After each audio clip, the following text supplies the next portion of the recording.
Oh hey, welcome to Tea Time, the only video game show that answers the questions no one cared enough to ask. This week's show is brought to you by R-Tips, because Q-tips are so 2015, dude.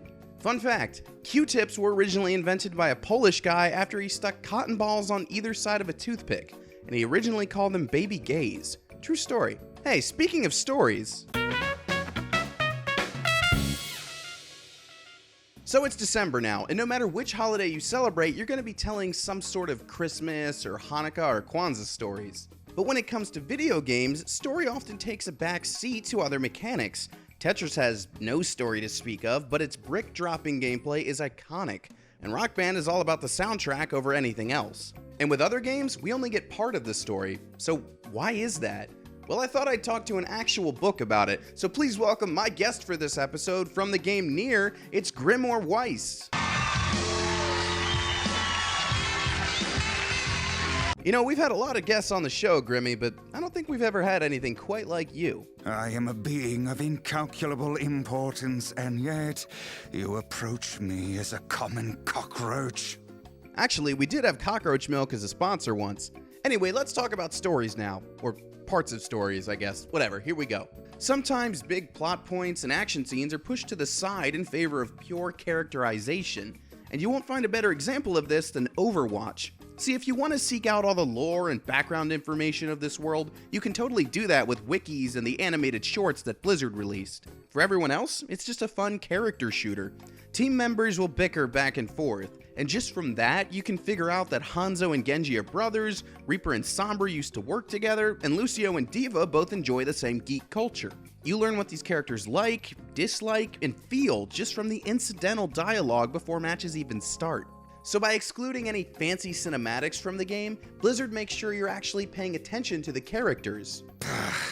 This is why I hate dealing with people. Dude, that's pretty rude. You know, you can leave anytime you want. Yeah, that's what I thought. Alright, next point. Sometimes story is pushed to the background in favor of pure exploration and speculation. And welcome to the Dark Souls community. The Souls games are filled with giant, memorable bosses, but the worlds you explore are characters in of themselves. You've got Lordran in Dark Souls 1 with its distinct divide between Undeadburg and Anor Londo. Dark Souls 2 has Drangleic and its hub town of Majula, which is the literal center of the world where you venture out in a cardinal direction to new areas. And you've got Lothric in Dark Souls 3, where the worlds of previous games are converging in some sort of flaming apocalyptic black hole.